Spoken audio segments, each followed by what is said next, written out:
Бүгүнкү биздин темабыз остеохондроз. Белим ооруп келди деп айтат го пациент. Ал көбүнчө жанагы жөн эле булчуңдун оорусу. Анан жөн эле белиң ооруса эле МРТ ар бир пациентке МРТнин кереги жок. Бүгүнкү күндүн эң чоң көйгөйү бул аз кыймылдоо. Сизде ушул бел эле ооруп атабы же башка дагы симптомдор барбы деп сурашыбыз керек. Кээ бирлер айтат, эмне үчүн мен берим ооруп атса, мен бутумду карайт, башым ооруп атса, бутумду карайт деген болду депчи.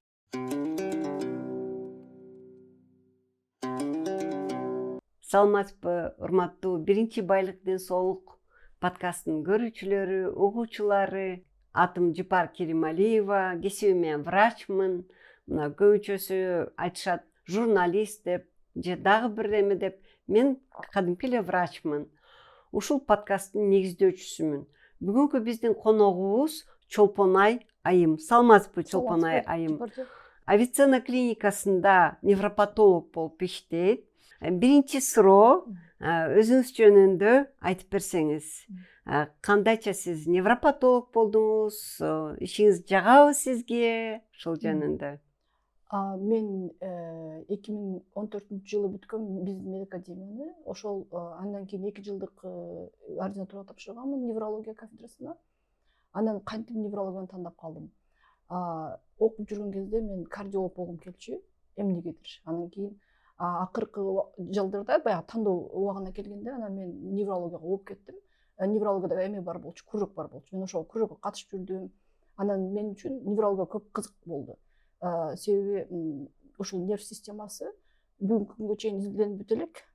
Анан кардиология изилденип бүтүп калган үчүн мен айттым, ушул изилденек болсо, значит, демек кызыктуураак болот го деген максатта. Анан мен өзүм да ойлогом, илимий жакка кетем го, эгер изилденип бүтө элек болсо деген мындай амбициялар менен неврологияга келип калгам.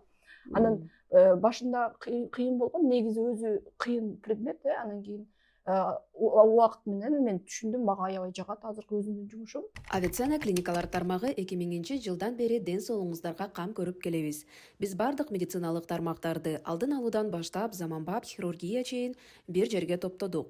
Бишкектин 5 филиалында сизди заманбап жабдыктар күтөт. Компьютердик томография, рентген, гастроскопия, колоноскопия, УЗИ жана ЭКГ.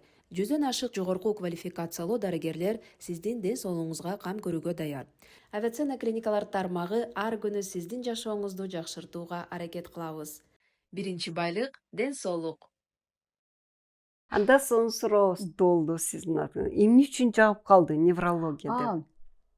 Жагып калган себеби көздүн кыймылдатуу нерви бар, 3-нерв, череп баштан чыккан нерв, ошонун жабыркаганын дарылаганмын.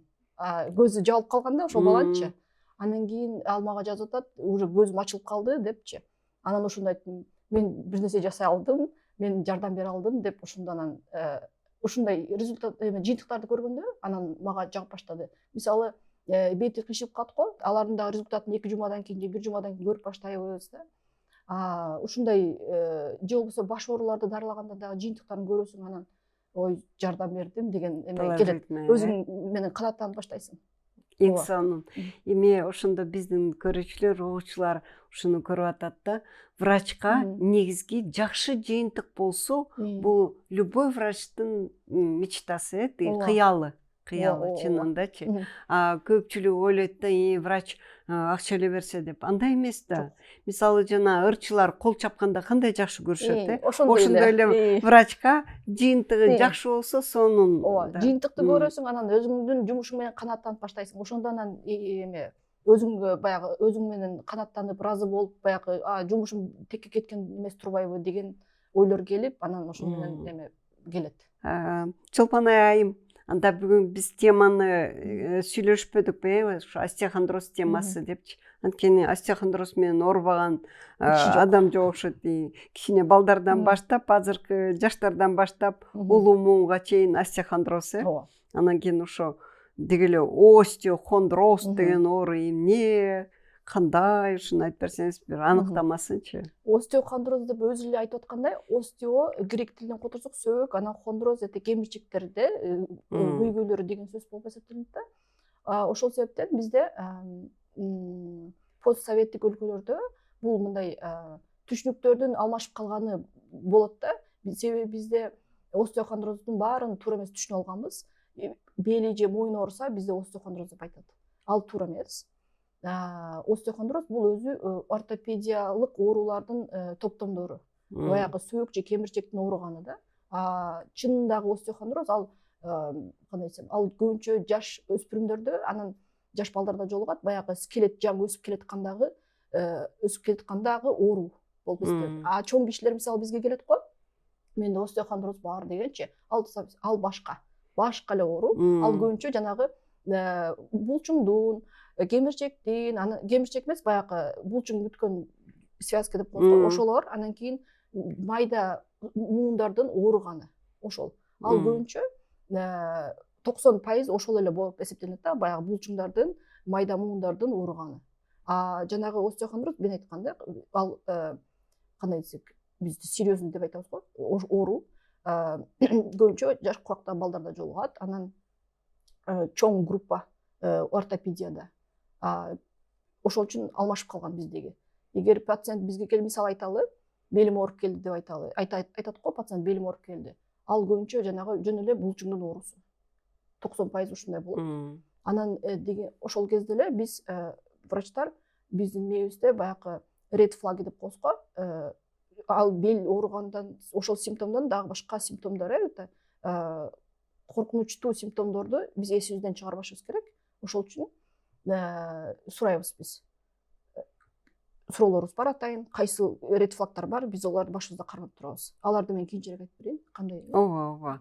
Азыркы кезде баягы интернет булагы же болбосо көп информация көп да, айтчы. Ошон үчүн көп пациенттер сиз айткандай өзлөрү диагноздорун айтып келишет эмеспи. Меники остеохондроз, анан мындай тигиндей депчи. Ошонусуна карабай, анан кээ бирлер айтат, эмне үчүн мен берим ооруп атса, мен бутумду карайт, башым ооруп атса, бутумду карайт деген бул депчи. Ошону айтып койгонуңуз жакшы болду да биздин эмелерге. Эми кайсыл жерде көбүрөөк оорутат? Кайсыл бөлүктө да ушу остеохондроз болгондочу? Белиби, бутубу, колубу, башыбы? Биз айткан жанагы оору, булчуңдардын, майда муундардын оорусу көбүнчө моюн бөлүктө, анан бел бөлүгүндө болот. Омуртканын моюн же бел бөлүгүндө көп кездешет.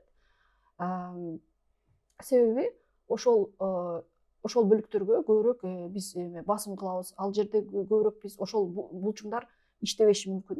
Мисалы офисте иштеген ишкерлерде көп иштейт. Же болбосо тигүү цехтеринде иштеген кишилер моюнун салаңдатып отурушу мүмкүн. Бир калыпта муун булчуң тура берсе, ал катып ооруп баштайт. Же болбосо кыймыл жок, эч эле кыймыл жок, баягы компьютерде отуруп иштеген кишилерде.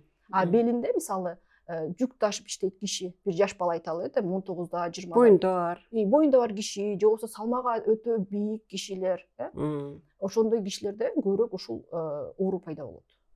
Жалпы эле себептерин айтып кетпейлиби андачы? Биринчи сиз айткандай аз кыймылдоо, Аз кыймылдоо. Бүгүнкү күндүн эң чоң көйгөйү бул аз кыймылдоо. Кыймыл жок.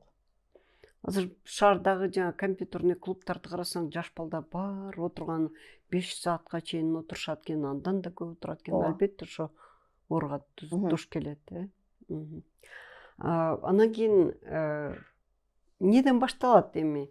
Оору эң башында эле болобу же ал өтүшүп кеткенде болобу? Биз бул ооруну белгилери, симптомдору. Биз ооруну бөлөбүз, 2 же 3кө бөлөбүз. Курч, анан өнөкөт деп бөлөбүз.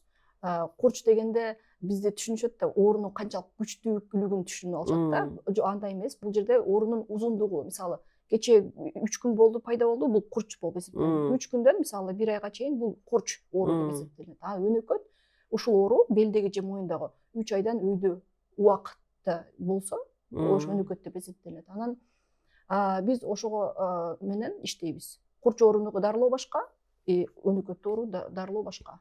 Биз албетте изилдөөлөрдү биринчи жасашыбыз керек, андан кийин гана. Сизге кайсыл убакта кайрылышат? Курч эмеде убакыттабы же өнөкөт убакыттабы же оорунун?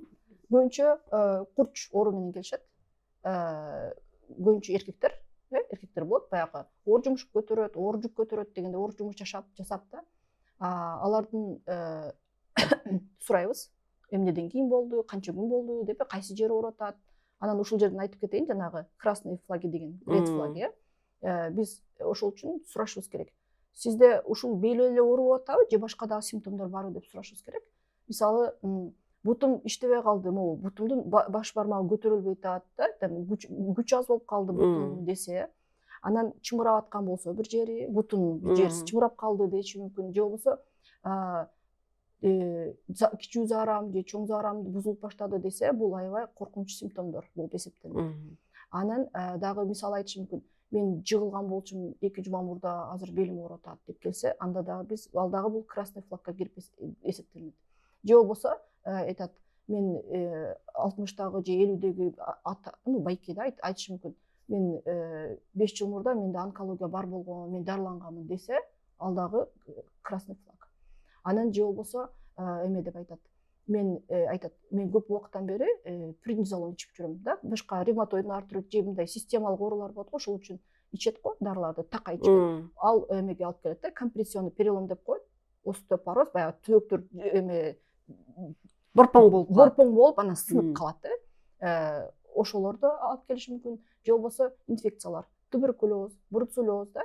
Ошол үчүн биз сөз сурайбыз, температура болдуңузбу деп сурайбыз. Температура болду дегенде эле биз уже баягы ред флагтарды эстейбиз дагы, уже изилдөөлөр жүргүзүш керек. Баягы айтып атпаймынбы, оору, белим ооруду дегенде эле 90% жөнөкөй оору болуп эсептелет, жанагы булчуңдардын оорусу. А баягы 10% дары ушул баягы симптом, экинчи оорулардан да. Белдин оорусу бул как экинчи симптом, баягы негизги оорунун экинчи симптому болуп эсептелет. Ошол үчүн ушуларды биз башыбызда канып турабыз.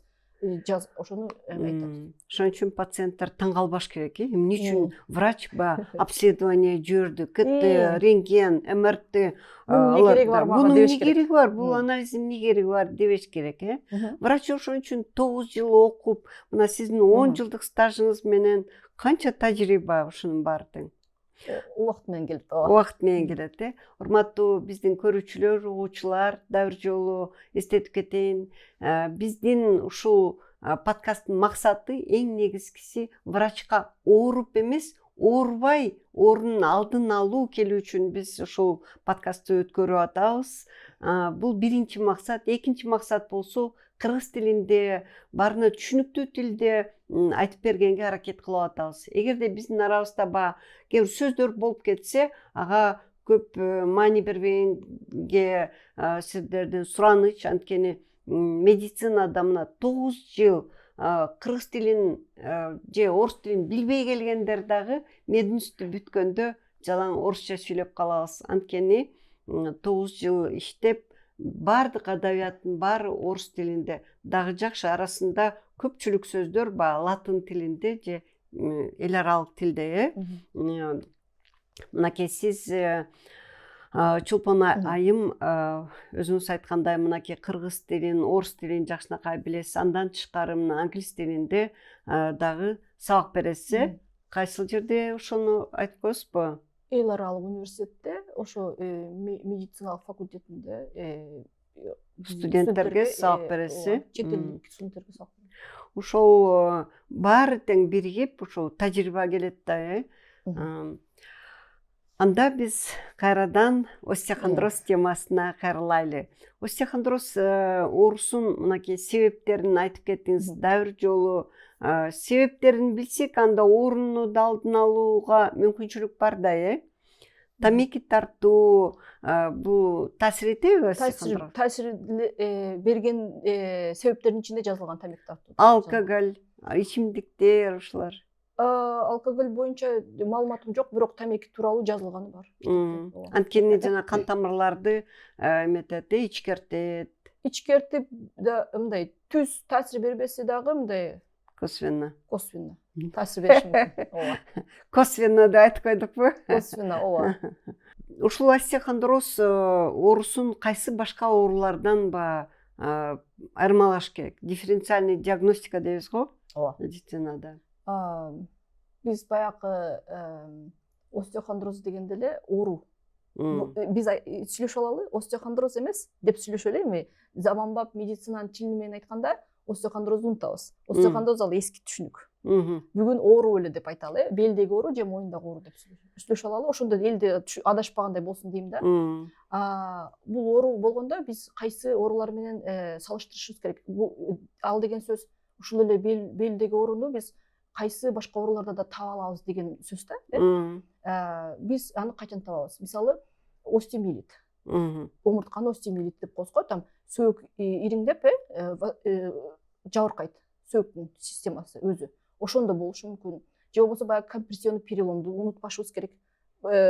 Сиздеги баягы диагноз баягы эле мен айткан кызыл байракчалар да дагы. Компрессионный переломду эметишибиз керек. Сынык, баягы иммунитетти ылдыйлаткан дарыларды ичкенде көбүрөөк жолугат. Анан бизде остеоартрит дегендер бар, ал курч мүнөздөгү оорулар. Анан биз баягы метастаздарды эметишибиз керек. Мисалы, ал көбүнчө омурткага кайсы жактан метастаз келет? Метастаз дегенде ал баягы рактын башка бир жерде биринчи ал башка жерде жайгашкан. Мисалы, көбүнчө эмеде болот. Баягы биздин органы малова таза барго, ошол жактан жайгашканда рактары, мисалы простата, рак, простатанын рагы, ал көбүнчө ошо омурткага тарайт, метастаз кетет. Же болбосо аял кишидеги аялдык ошо органдарындагы көбүнчө алар ошо омурткага кетет биринчи метастаздар. Деген сөз, рак ошол жакка тарайт, сөөккө тарайт. Себеби ал жакын жайгашкан. Себеби кан системасы ошол жакка жакын. Ошол үчүн ошол жакка биринчи кетет метастаздар. Андан кийин биз туберкулезду унутпашыбыз керек. Бруцеллезду унутпашыбыз керек. Температура дегенде эле биз ошолорду эметчүбүз. Анан баягы эле айткан, жыгылган болсо, бир-эки жолу жыгылды, же болбосо бир жолу жыгылды, майны бербей койду, бирок эми ооруп баштады, сөзсүз карашыбыз керек. Дагы кайсы убакта айтайын? Ревматоидный артритте, системалык ооруда спондилитический артрит деп коет да. Көп убакыт керек ал диагнозго чыгыш үчүн. Белиң ооруй берет, кечке белиң оорута берет, кичинеден ооруп басылып калат. Акырында баягы омуртканын өзүнүн оорусу, ал ийилчек болбой калат. Бамбук деп коет, симптом бамбукта, бамбуктай болуп ал киши кыймыл мынтип бүт денеси менен бурулашы керек. Ушундай оорулар. Корпус менен. Ошондой оору, ошол үчүн биз ревматологторго эметишибиз керек. Температурасы болуп атса, ревматологторго жиберишибиз керек болот. Көбүнчө биздин эмеде, менин өзүмдүн жеке практикамда ошол нерсе көп жолугат. Туберкулез табылат көбүнчө, метастаз табылат, бруцеллез акыркы кезде көп жолугуп атат. Менде 2 эле күн мурда болду, жаш бала да, 19 жашта экен. Белим аябай катуу ооруп атат дейт. Аябай канча болду десем, 4-3 күн дейт. Анан температура болдум десем, ооба биринчи 2 күн мен температура болдум дейт. Анализ тапшырсак, бруцеллез резко плюс чыкты, 3-4 плюс чыгып атат. Анан биз аны уже эмеге жүрөбүз да, инфекциялык оорулардын докторлорун жиберебиз. Алар бруцеллезди дарылашат. Курч бруцеллез деп дарылашат. Ошону менен алар оору кетет, белдеги оору кетет. Ушундай көбүнчө ушуларды жолуктурам. Түшүнүктүү. Эң көп жолуктурам. Демек, бел оорусабы, же кандайдыр бир сөөк ооруса, бул ооруп кетип калат, чыдап жүрө берейин, жылуу басып коеюн, мазь сүйкөп коеюн, же аптекага барып долгит, же бирдеке деген маздарды алып сүйкөп жүрө берген адатты токтотуш керек. Токтотуп, мынакей сиз азыр мындай аябай бир өтө олуттуу оорунун белгилерин айтып кеттиңиз. Өзгөчө аялдарда, ошол омуртка эгерде жана маткасында же башка ич көңдөйүндөгү рак оорусу болсо, эң биринчи эле белди ооруп баштайт экен да, Рак менен оорушат ал кишилер көп убакыт оорушат да. Мүмкүн ремиссияда азыр оору кичине басылган да. Бирок белдери ооруп баштаса, биз омуртканы текшеришибиз керек. Биз баягы рак анамнезинде болсо, биз унутпашыбыз керек. Бел ооруду, значит, эмени омуртканы карашыбыз керек. Метастазы барбы жокпу депчи. Метастаз болгондо уже кыйын болуп калат, дарылоо кыйыныраак болуп калат. Ошондо дагы бир жолу кайталап кетейин. Ошо белим ооруп атса, эмне үчүн мени тиги башка органдарын текшергенге жиберип атат дешсин да, Ооба, баягы мен айткандай, биз башка оорулар менен айтып атпаймынбы? бели ооругандан башка дагы симптомдор болсо баягы биз сурайбыз да эмне оорудуң белең ооруп атат. Эгер болсо гана жөнөбүз. Анан эч нерсе жашпала да, эч нерсе менен ооруган эмесмин десе, анда эч жибербейбиз, биз уже дары жазып беребиз.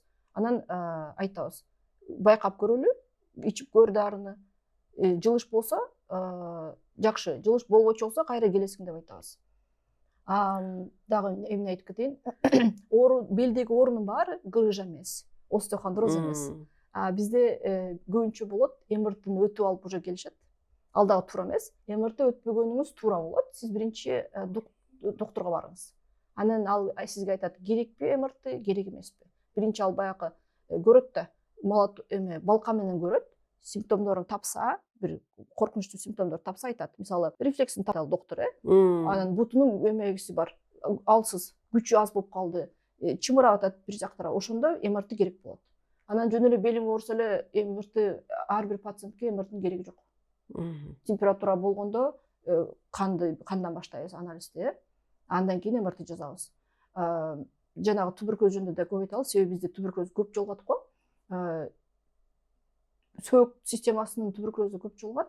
Алар көп убакыт жүрүшөт, билинбей жүрүп, анан уже сөк баягы ириңдеп, биздин баягы нерв тамырларыбызды кысып баштаганда гана келишет бизге көбүнчө. Же болбосо оору эле бар, же болбосо оору эле бар. Анан баягы холодный абсцесс деп коебуз, ириңдеп кеткен, ошолор жолугат көбүнчө. Бизде баягы риск дейбиз го, туберкулезге аябай эмебиз, көп жолугат. Ошол үчүн сөзсүз врачка барыш керек. Биринчи барасыңар жөн эле, эч кандай өзүнчө томографиянын кереги жок, келесиңер. Андан кийин врач эгер керек болсо гана жазып берет, томография өткөз депчи. Анан томографиядагы грыжа шморля, анан изменение по типу модик 2 дегендер, ал жөн эле табылган нерселер да томографиядачы. Анан баягы оор жүк жасагандан, жумуш жасагандан кийин МРТ жасатып алып келди, жанагыларды тапты дейли. Анан кийин коркуп мен грыжам бар деп өмүр бою ошону менен жашашат. Ал туура эмес. Ал сенин белиң, себеби сен оорду көтөргөнүң эле ооруду. Анан айтып койчу нерсе, белиңдин ооруңду көтөрдү деп айткалы, баягы оорду көтөргөндөн кийин ооруган ооручу белиң. Айтып койчу нерсе, алны сиз дарыладыңызбы, дарылабадыңызбы, кетчү нерсе, ооручу. Баягы мен айткан коркунучтуу симптомдорлор, алар сен кетпейт, алар. Бир айда кетпейчү оорулар да. Анан бир ай болсун, анан барам врачка деген туура эмес болуп калат. Ооруду дегенде кыйналып атса, аябай катуу ооруп атса барыш керек. Дагы баягы эмелерди айтканда айта берейинби? Айта бериңиз, барын. Көбүрөөк биз маани беришибиз керек. Мисалы, 20 жашта бала ооруп атат, ошого жаш курактагы маанилүү, 50дөн өткөн жаш курактагы дагы маанилүү. Себеби ошол 50дөн көбүнчө баягы метастаздар табабыз. Анан оорунун 3 узактыгы акыркы 1 айдан көп болду ооруп атат, температура болуп атат деген ушундай биз ушундай симптомдорду сурайбыз да. Бизде мисалы айтышат да, ой мен мал кармабасам кайдагы менде бүрүсүлө дейт. Мал кармабай эле, этажда жашап эле деген, бирок биз баягы сүт эмелерин жейбиз да, сүт продуктларын жейбиз, барып каймак жейбиз, сүт сатып жейбиз. Баары болушу мүмкүн. Албетте.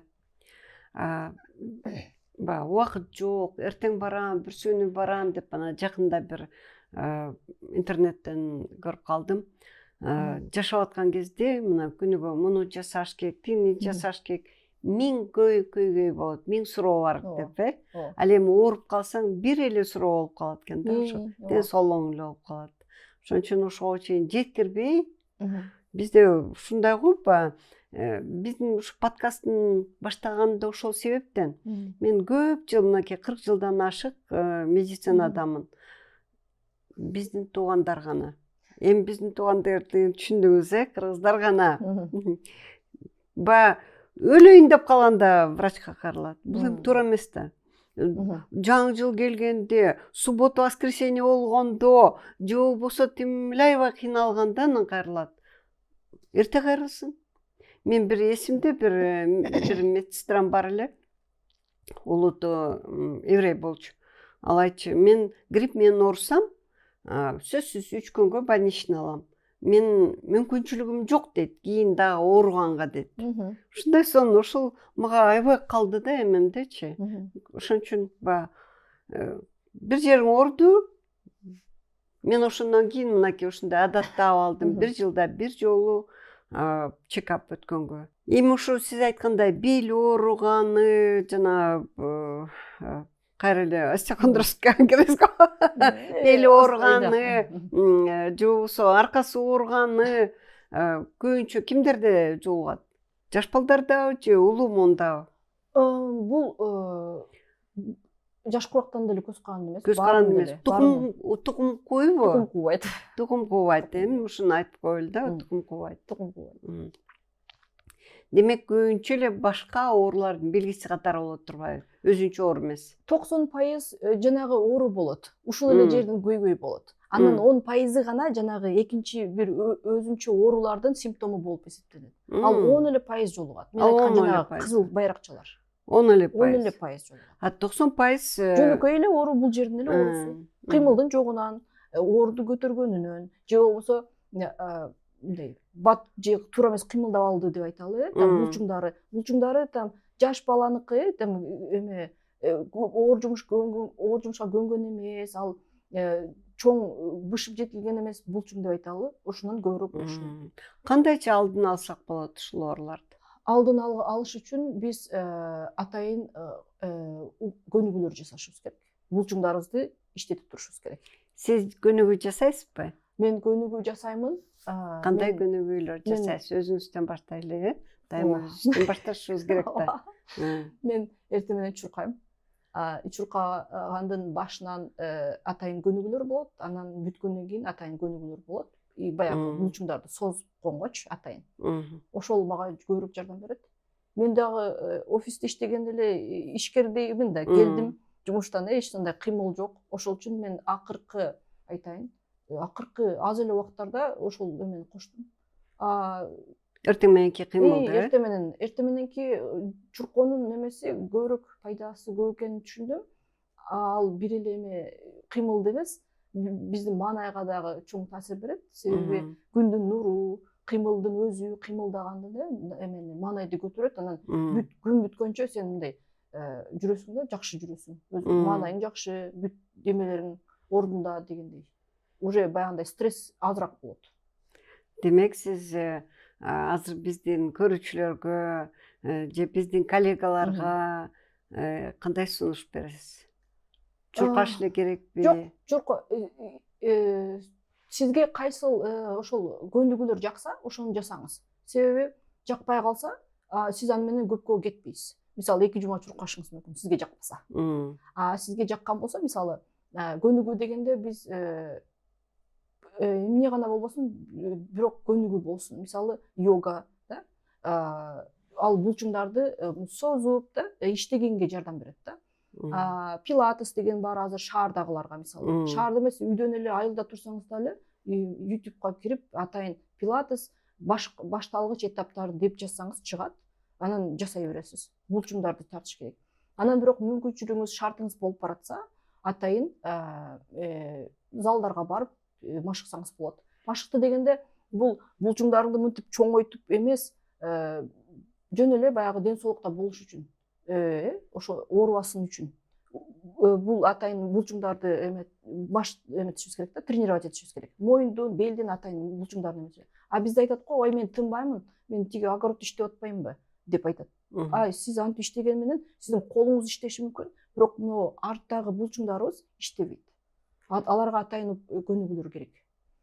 Ошол үчүн алдын алууда бул кыймылдын бар болгону маанилүү, атайын көнүгүүлөр, анан стресстин мааниси да чоң бул жерде. Стресс болгондо биздин булчуңдарыбыз дагы катып, тырышып башташы мүмкүн. Ошол баягы психогенный деп коет да. Фактор деп коет. Ошол дагы маанилүү, себеби акыркы кезде кыжалатчылык, маанайдын ылдыйлыгы көбүрөөк жолугуп баштады. Ошондой киши болсо дагы ошол эмелер, оорулар өнөкөткө өтүп кетиши мүмкүн. Өнөкөт формасына өтүп калышы мүмкүн.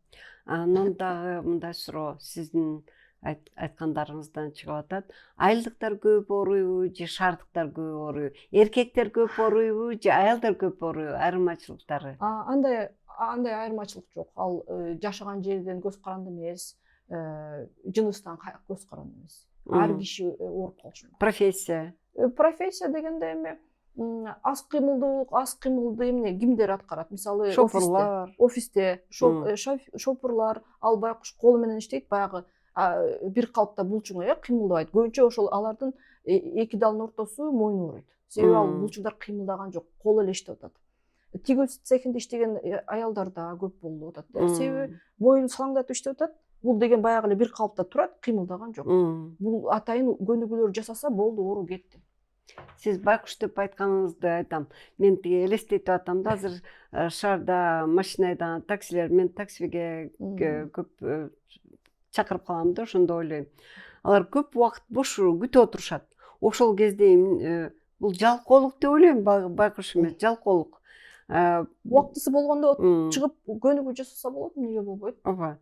Мурда эми эстебей эле коеюн, бирок баары бир да совет убагында жана тигүүчүлөр, производственный гимнастика деген болчу. Мен ойлойм, азыр деле ушунчалык прямо жумушу көп болсо дагы, эгерде ошол киши мен келгиле гимнастика жасайбыз десе, эч ким жок дебейт болуш керек. Ооба. Жок дебейт. Ооба, жок дебейт. Андан көрө тескерисинче айтат да, ой, азаматсыңар, ушундай жасагыла дейт да. Анткени ошо гимнастика жасап алгандан кийин канча өзүң маанайың өзгөрүп, сиз айткандай, кайра иш жасагың келип калат да. Мен сизге мактанып кетейин. Сиз менен баягы көп деле тааныш эмеспиз, бирок баары бир айтып кетейин. Азыр 65 жаштамын. Акыркы 25 жылдан бери тоодо басып жүрөм. Мына быйыл 66-га чыккан бурса, былтыр 66 жашымда 6000 бийикке Килиманджаро чыгып келдик, Абушкам экөөбүз. Эми анын баары таң калат да, кантип депчи. Биз үчүн баягы Эверестке чыккандай болгон жок. Анткени биз көп жылдан бери басып жүрөбүз да. Ага чейин далай. Альпинизм да бул. Жок, альпинизм эмес, бул трекингке кирет. Мына көп айтат да, ой, альпинизм. Жок, альпинизм жөн эле трекинг. Таякты көтө алып эле кете бересиң да. Албетте, оңой болгон жок 6000 бийикке чыккан. Ошон үчүн ар дайым кыймыл керек. Сиз айткандай жакшы настроение. Бир өзүнчө жана велодорожкадан чуркасаң башкача, ал эми көчөдөн чуркасаң, жана тоолордун арасынан чуркасаң, ал башка. Жаратылыштын арасында. Ал баштай чоң айырма бар. Анан кийин ушу кандай дарылар менен дараласа болот? Курч оору болгондо биз ооруну баскан дарыларды беребиз. Анан эгер ошол жерде булчуңда катып калган болсо, булчуңдарды бошотчу дарылардын топтому бар, группасы бар, ошолорду жазабыз. 2 группа эле жетет. Көбүнчө булчуң тынч болсо, биз жанагы бир эле группа ооруну баскан дарыны беребиз. Анан ал курч оорун дарылаганда массаж деп сурашы мүмкүн. Массаж жардам береби? Анан токтор, электрофорез дагы эмне жардам береби деши мүмкүн. Оору аябай курч кезинде массаж да ооруну күчөтүшү мүмкүн. Оору бир аз жеңилдегенде массажга барсаңыз болот. Бирок мен массажды колдобойм, токторду колдобойм. Себеби алардын эмеси жардам эффективдүүлүгү 50%. Деген сөз, жанагы дарылар эле жетиштүү. Анан дарылаганда биз НПВС деген баягы оору басканчы, противовоспалительный, аларды колдонгондо биз 2-3тү колдонбошубуз керек. Бир гана дарыны колдонушубуз керек. Анан көбүнчө баягы таблетка түрүндөгүсүнө жазганыбыз туура болот. Анан берки экинчи группа миорелаксанттарды баягы булчуңду бошоткон дарыны колдонгондо, аны туура чоңдорго ылайыктуу дозаны беришибиз керек. Баягы укол түрүндөгүсүндө доза кичинекей. Ошол үчүн таблетка түрүндөгү көбүрөөк эффективдүү болот. Жана массажга келсек, массаж, остеопатия жардам береби, токи, аларга эффективдүүлүгү мындай. Ооба, бул сонун жардам берет деген жок, сөз жок. Бирөөгө жардам бериши мүмкүн, бирөөгө жардам бербеши мүмкүн. Андай нерселерге биз качан барышыбыз мүмкүн? Мисалы, боюнда бар киши, биз дары жаза албайбыз мүмкүн. Майзди беребиз. Майздын дагы мааниси чоң эмес, ушул ооруну дарылаганда. Ошол үчүн боюнда бар кишилерге, же болбосо ашказанда жарасы бар кишилерге, бияка ичке болбогот, ошол кезде бере алабыз ушундай нерселерди, айта алабыз. Остеопатия болсо алсаң болот. Анан ысыкты бассаң болот ооруган жериңе, массаж деп айтышыбыз мүмкүн да.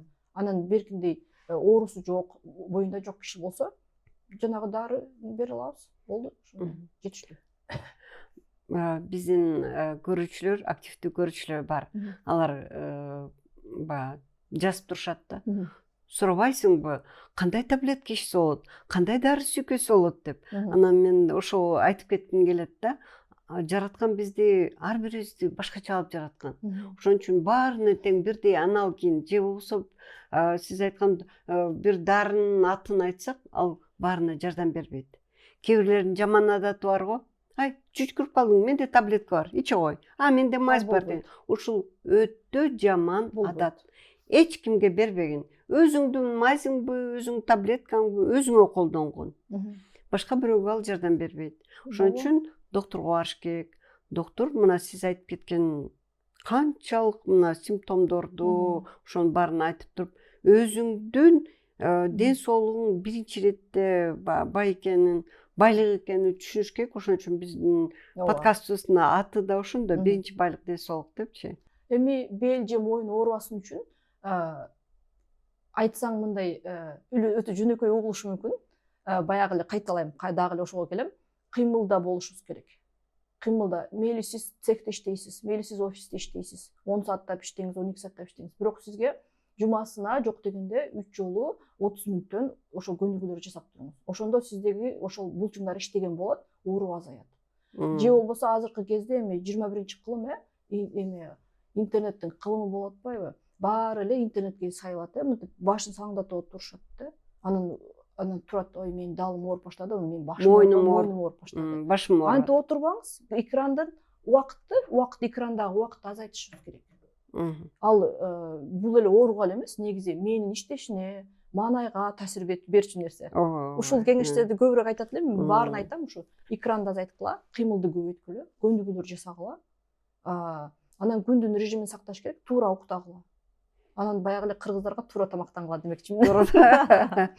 Беш бармак. Түнкү 12-ге чейин отурбагыла деп. Түнкү 12-ге чейин отуруп телефондо жатып алып YouTube карап, анан беш бармакты жеп алгандан кийин андай болбойт, жарабайт. Ал баягы биздеги дени сак образ жашоонун образы деген сөз жок ал жерде. Эми биздин көрүүчүлөргө да айтып кетким келет. YouTube'ду көрсөңөр да ушу биринчи байлык ден соолукту көргүлө депчи. Анткени болбогон нерселерди көрүп отурганын байкайм. Пайдалуу нерсе болсо макул. Мен туугандарым кээ бирде карайм, бир болбогон нерселерди көрүп отурат. Бир жолу бир банкка барсам, бир жана кароолдо отурган киши, карасам бир Пугачева эмес, жана жаңы ырчыларды карап, анын кереги эмне? Андан көрө биздин эмени көрүңүз деп жазып берсем, адрес биринчи байлык ден соолукту көргүлө депчи. Кантип ден соолукту сакташ керек деп. Ошо анан көбүнчөсү ойлойт, врачка барсаң эле бир таблетка берсе, эч кандай анализ тапшырбаса, врач көзү ачык болсо, тапса орну, бир мазьды берсе, бир таблетканы берсе, жок болуп кетет да. Биз сыйкырчы эмеспиз да, көз ачык эмес. Негизи ооба, негизи. Баягы биз айткан бияктын жөнөкөй эле оору болгон болсо, ошол 1-2 дары эле жетиштүү. Ошондой болсо. Анан баягы кээде болуп калып атпайбы? Бул гана оору эмес, башка симптомдорду табып калпайбызбы? Ошондо биз анан изилдөөнү жазабыз, анан бир эле дары эмес жазабыз, 1-2-3 дарын жазышыбыз мүмкүн. Сиз айткандай күтүүлөрү, биздин бейтаптардын күтүүлөрү чоң, аябай. Анан жоопкерчиликти бизде көбүнчө врачка илишет. Өздөрүндө жоопкерчилик жок. Бизде адат жок. Баягы ден соолук жөнүндө карайлы деген адат жок. Ошол адатты биз өзүбүздүн жашообузга киргизишибиз керек. Баягы эле жөнөкөйдөн баштасак, көнүгүүнү жасаган адат жок да. Аны бир жума жасаш мүмкүн, 2 күн, 2 жума, 10 күн жасаш мүмкүн. Андан кийин жакшы сезип калат, өзүн таштайт, болду, дагы эле иштей берет баягы бойдончу. Ошол адатты таштабаш керек. Маанилүү ошол жерде. Негизи адатты жашоого, бир адатты киргизүүгө айтат го, там 1 айча керек деп. Биринчи ошону жасап көрүш керек, 1 ай, жок дегенде 1 ай. Андан кийин байкайсыз, көнүп каласыз, ошол менен албетте кээ бир пациенттер болот, мен өмүр бою там көнүгүү жасап жүрөм. Эч жери оорубайт ошондой кишилерде. Тың, баары ооруган жери аз эле. Маанилүү ошол. Жасаганда деле баягы айтып кетким келет атпайбы? Адатты калтырбагыла, жашоого киргизгенден кийин ошол калсын жашооңордо адат бойдончу. Тамак боюнча, көнүгүү боюнча, спорт боюнча бүт адатты да. Дагы эле бул адат кирип калбады, телефонго отурган адат киргизбедикпи? Ошондой эле киргизсек болот. Ошондой деле алсак болот. Адаттарды алып, жамандарын алып, жакшыларын калтырсак болот. Ооба. Эң соңғы кеңеш бердиңиз, жаман адатты таштап, жакшы Жакшы адат адатты киргизип, киргизип депчи. Мисалы мен жакында бир ушу Японияда көп жыл жашаган кыргыз айым менен таанышып калдым. Ал айтат ушу орусча айтайын, болезнь поведения. Ушундай бир топ кылат экен дагы. Мисалы, грипп менен ооруп калсам, же болбосо ушу мен өзүм туура эмес отуруп, туура эмес тамактанып, ошол эле сахарный диабет, экинчи типтеги гипертония болсо дейт, баягы генетический фактор эмес, анда болезнь поведения киргизет экен да, ошол ооруларга больницага кайрылганда көбүрөөк акча төлөшөт экен. Анткени өзү күнөөлүү экен да. Өзү күнөөлүү. Жакшы. Анан өтө толуктарды жанагындай руководящий должностьтарга албайт экен жумушка. Анткени өзүн башкара албаса, кантип башкалар башкарат депчи. Алар акылдуу эл негизи, япондор. Кичинекейинен баягы балдарды үйрөтүп, эмгекке үйрөтүп, жөнөкөйлүккө үйрөтүп, бул аябай жакшы да. Алардын үйрөнүшү көп нерсе. Мен ойлойм, биздин подкасттан да мына сиз аябай жакшы кеңештерди айттыңыз. Ошол бир аз эле үйрөнсө аябай жакшы болот депчи. Дагы кандай кеңеш берет элеңиз? Дагы кандай маалыматты айта аласыз? Ден соолукту баалаш керек. Ден соолук бар кезинде баалаш керек. Анан бизде эми система өзү ушундай да, медицина системабыз ушундай го. Бир аз мүмкүн туура эмес. Бизде баягы Союз убагынан бекер медицинага көнгөн элбиз го. Ошол үчүн келип талап кылып, мени азыр дарыла, азыр баягы оорусу кыйла өрчүп калган кезде келип, ошондойго жеткирбегиле демекчимин. Оорубаганга алдын алып, азыртан мисалы биз ошол эле баягы Жапон элдерин же болбосо батыштын элдерин алсаңыз, алардын жашоосунда спорт аябай чоң, спорттун мааниси чоң ролду ойнойт. Анан кийин чоң маани беришет ошогочу. Эме расписание жазып алышкан. Мен мынча чуркайм же эме басам да. Аларда ушул жазылган да, адат. Аларда ушунчалык чоң маани берет. Алар ушунчалык коркот, мен инсульт болуп калбайын же инфаркт болуп калбайын депчи. Бүт баарын жасашат. Бизде кыргыздар жасайбызбы? Биз эч нерсе кылбайбыз, Мен ойлойм, бул жерден Совет өкмөтү 70 жылдан да ашык медицинаны бекер кылган. Бекер дегени эмне? Көп акчаны ушу медицинага салынган. Баары тең бекер болчу. Бекер деген адамга жаман адат алып келет экен. Бекер болот, эчтеке болбойт депчи. Ошол нерсе бизде эч нерсе кылбаган калып келди. Ошол эле сиз айткан мына азыр батыш өлкөлөрүндө медицина өтө эле кымбат да. Өтө кымбат. Ошон үчүн алар ой ооруп калбайын депчи. Баягы страховка деп коет го, аларда страховкага төлөшөт. Бизде жок, бизде эми эле киргизип атат, алды болбогон акча. Ошол үчүн. Андан кийин врачка келип догурунуп, сен менин кабыл алышың керек, мынтишиң керек, тинтишиң керек деп. Анан кээ бирлер менин давлением бар, менин сахарым бар деп, орденим бар деп айтышат, Ошол үчүн айтышат да, 50% жоопкерчилик бейтапта, анан 50% бизде болуш керек. Бизде көбүнчө эле 80% эле бизде болуп калат. Ошол туура. Биздин эме туугандар дейли, жарандар дейли, деги адамдар кээ бир учурларда кээ бирлер такай эле барышат экен, жана элдик дарыгерлерге, көз ачыктарга барышат. Сиздин көз карашыңыз кандай? Мен албетте колдобойм бул нерсени. Мисалы, хиджама айталы, хиджама. Хиджама жасаттым, мойнум ооруп аткан, анан сон болуп калдым деп көп угам мен дагычы. Мен ал нерсени колдой албайм. Себеби хиджаманын жардам бергени ал психологически эле жардам берди киши. Өзүнө ошентип эмете алат да.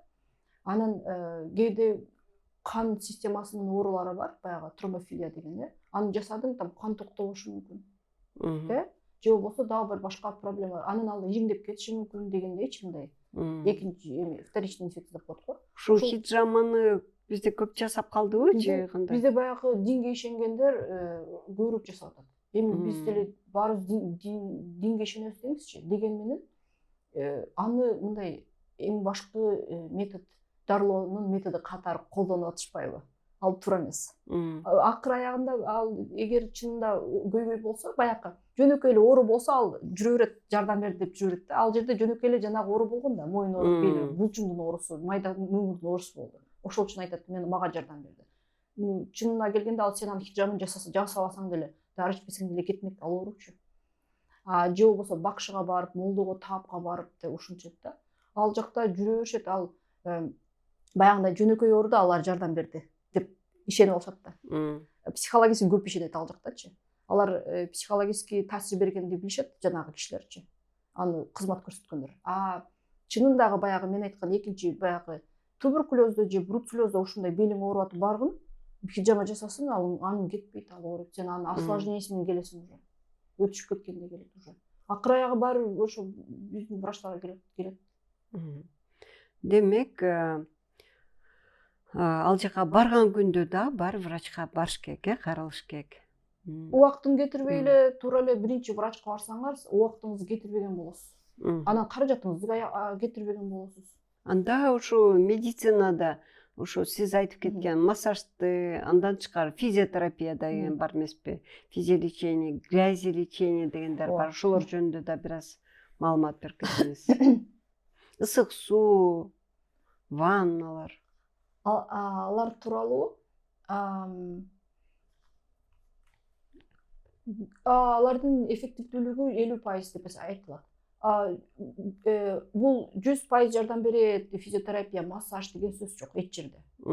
Ошол үчүн мынтип индивидуально подбор кылышыбыз керек, дарылоонучу. Мисалы, бирөөгө массаж жагышы мүмкүн. Бирок мен массажды дагы эле колдобойм, себеби массаж жалкоонун иши. Бирөө жасап берди, булчуңдарыңды басып берди. Бүттү, ошол менен 10 күн жыргап калдым, жүрө бердим. Сен эч нерсе кылган жоксуң да. Булчуңдарың ошол бойдон эле калды. Кайра дагы бир, ошол үчүн айтат да, кайра эле дагы бир 3-6 айдан кийин кайра келет. Ошондой келбесин үчүн өзүң көнүгүү жасасаң, сен ал келбейсиң кайра массажга. Көнүгүү жасасаң, ал булчуңдарың андай массажды эме муктаж болбойт массажга. Жардамчы методикалар. Жардамчы эле метод, ооба. Мисалы, аз эле пайызда колдонсок болот. Эми баягы бизде мисалы баягы эле боюнда бар кишилерге, мисалы, остеопатияны айтышыбыз мүмкүн, токторду дагы баягы мен колдобойт элем көбүнчө. Мен айтат элем көбүнчө өзүңөр жасагыла көнүгүүлөрдү. Эми сиз ушу диагностика коюш үчүн кандай лаборатордук анализдерди, кандай инструментальный обследованияларды өткөрөсүз? Баягы курч оору болгондо, баягы жөнөкөй оору, булчуңдардын оорусу же майдасы. Ал жерде чоң изилдөөлөрдүн деле кереги жок. Биз ушул симптомдоруну сурап, анан баягы кызыл байракчаларды таппасак, биз дарылоону жазып берсек болот. Жазып баштасак болот. Томографиясыз эле, анализ, кандын анализдерсиз эле баштасак болот. Биз баягы экинчи кызыл байракчалардын симптомдорун тапканда гана биз айтабыз.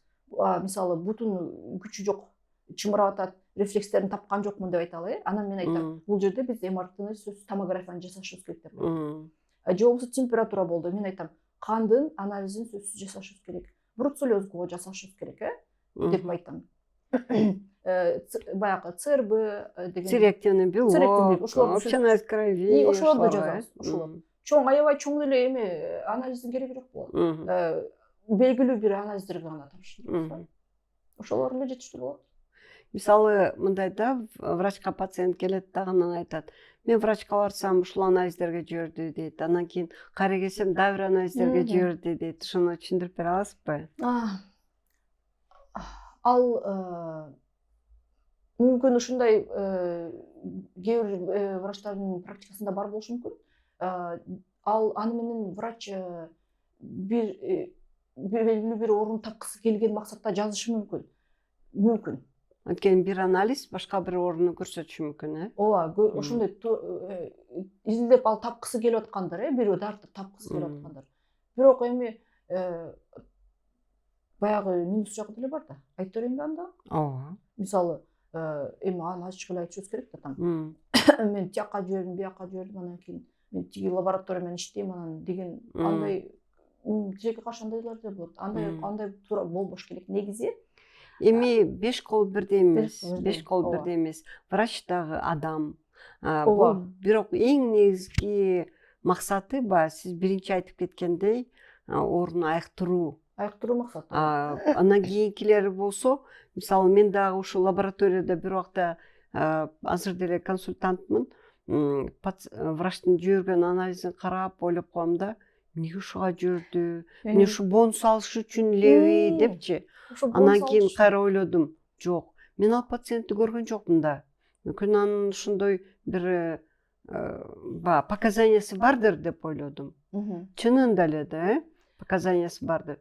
Бирок жана врач адам. Беш кол бирдей эмес. Врачтын баары идеальный деп айта албайбыз. Ошондой эле мейли милиция мугалимби же депутатпы же эмнеби баарыбыз ар кандайбыз да, туурабы? Албетте. Бирок ушул нерсе да бар бул биздин шартта бүгүнкү күндө ушул нерсе да бар. Аны менен анан урушуп анан сен мага өзүң акча алган атасың анан деген деле керек жок деп ойлойм. Азыркы кезде менимче, билбейм менин эмемде тегерек четимде мүмкүн мен байкашымча мындай керексиз анализдерди жазган врачтар деле жок болуп калды деп ойлойм. Ооба. Мүмкүн менин муунумдагы врачтар ошентип иштеп аткандыр, билбейм. Менин билген врачтардан керексиз жазганын көрбөй элем. Мен мындай бир практикамда болду да, ушу Москва жана Патрис Лумумба атындагы университетке специализацияга барып калдым бир убактачы, мындан бир 15 жылдай ашып кетти го ушунун мурдачы. Анан кийин профессордун приемуна катышасың да, баягы повышение квалификацияга баргандачы. Анан кийин пациент мурда кабылга келсе керек. Анан келип ушундай көп анализдер экен, эми бир 30-40 анализ экен. Анан кийин алардын баары эле ошо Орус Федерациясында бекер эмеспи анализдерчи. Анан карап, ушунчалык көп анализдерди назначить этип туруп, анан тиги профессор карап туруп, бир жумадан ашып кетиптир, кайра барып тапшырып келгем олардын баарын деди. Биз эми баягы окууга 1 ай баргандан кийин ал тез эле келип калды. Кайра 1-2 күндөн кийин келип калды. Анан дагы могул анализдер деп, дагы бир толтур анализдер жасады. Анан мага эмес, баарыбызга айтты. Врач өзүн гарантировать этиш керек деди. Мүмкүн бул оорулуунуку ошо сиз айткандай же бруцеллездур, же сифилистир, же башка оорудур депчи. Анан мен ойлоп койдум, бир жагынан мүмкүнчүлүк болсо, эмне үчүн баарын изилдегенге болбойт? Негизи ооба, туура, ошондой. Ал дагы туура. Анда биз эгерде сиз ушул пациентке бул болбойт, кереги жок деп биз эми айта албайбыз да. Ал канча, кандай өткөн, кандай этаптардан өткөнүн. Анан кийин оорусу чыгып калса, сиз да айтат да, жиберген эмес, билген эмес депчи. А биз болсо аны кой, лишний акча кетирбесин, барбасын дейбиз. Жок, негизи мынтип менимче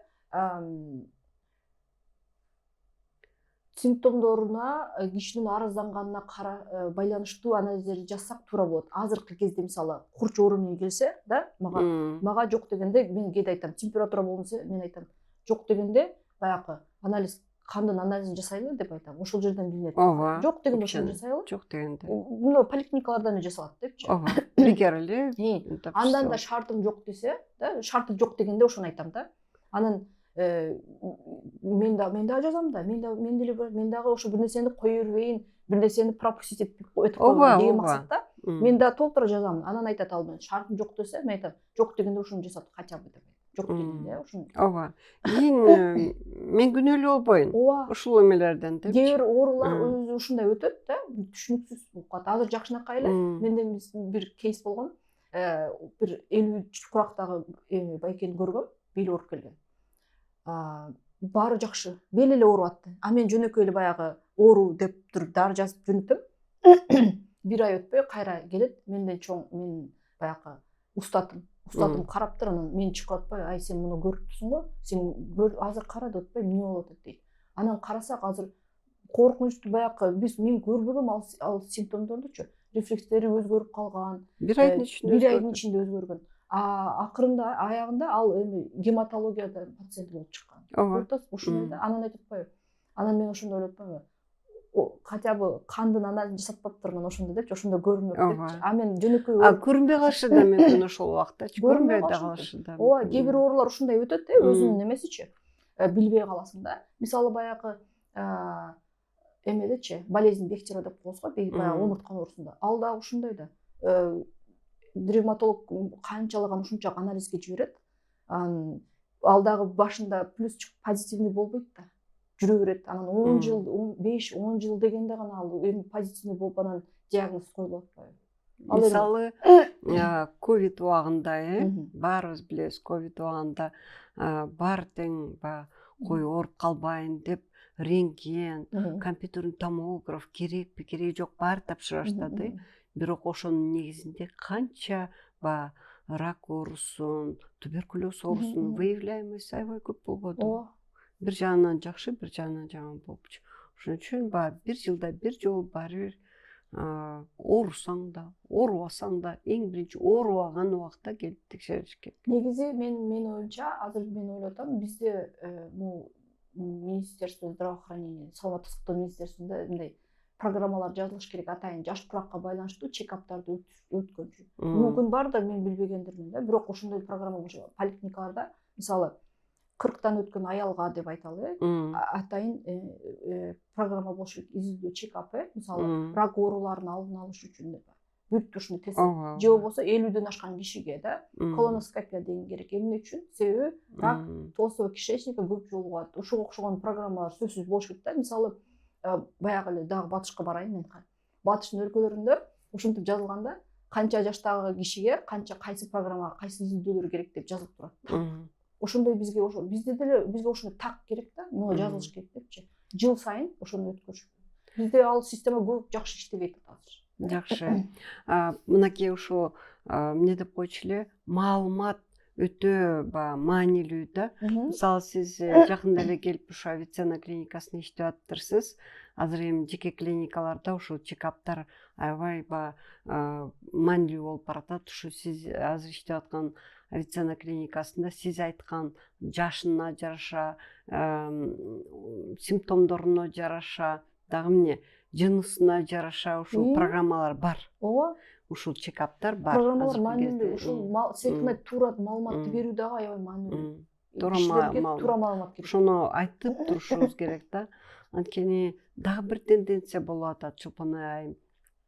Мен эми бизнесте 25 жылдан бери иштейм, ошо бизнес чөйрөдө көп аркы жакта катышып эметип калам да, ошондо байкадым, колунда акчасы барлар эмнегедир чет өлкөнү көздөй кетишет.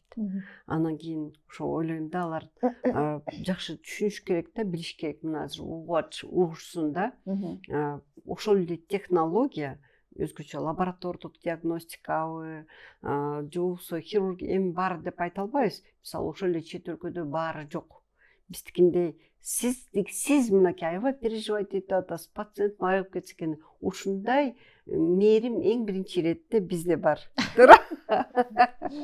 Ушундай жок алардачы. Анан кийин ошо өзлөрүнүн болгон акчасын ошол жака бир көрдүм да, бир $7,000 ушундай чекап өткөнчү, ошондо таң калдым. Анан айттым, ой, бул анализди бизден деле жасашат, бизден деле өтсөңөр болот депчи. Ошон үчүн айткым келет да, ошо өзүбүздөн өтсө эмне азаппы? 7 эсе арзан болот, 10 эсе арзан болот. Ооба. Акчасы бараларгачы ошо. Азыр сиз айткандай. Ал эми такыр жоктор обычный поликлиникада эле жана анализдер жасалат сонун эле. Бүт нерсе эле азыр жетиштүү болуп калбады. Бизде деле сиз айткандай технологияларды алып келип калды. Биздин деле өткөнгө шарттар түзүлүп атат азыр. Ооба. Мына сиз азыр ошо чет элдиктерге сабак берип атасыз. Чет элдиктерге эмне сиз кыргыздардын программасы менен берген жоксуз да. Бардык дүйнө жүзүнүкүн. Азыр интернет бар, ошолдон алып маалымат сабак берип атасыз. Ооба, эл аралык деңгээлдеги маалыматты аларга программаларды мен окутушубуз керек. Ошол эле неврологияны мен сабак берсем аларга эл аралык деңгээлде кантип диагноз кылышат, кантип дарылайт, ошонун баарын айтып беришет. Урматтуу биздин көрүүчүлөр, биринчи байлык ден соолуктун көрүүчүлөрү, угуучулары, ушул остеохондроз темасы, мына азыр Чолпон айым айтып кеткендей, бел оору, омуртка оорусу бул тема боюнча көп убакыт айта берсе болот. Суроолор өтө көп болот. Ошон үчүн сиздердин жеке сурооңуздар болсо жазыңыз, жооп беребиз. Чолпон айым өзү жооп берет. Эгерде аябай активдүү, жакшы суроо берсеңиздер, Чолпон айым мынакей өзүнүн приемунан 10% скидка кылып сизди кабыл алат, жооп берет. Оорубаңыздар, саламатта болуңуздар.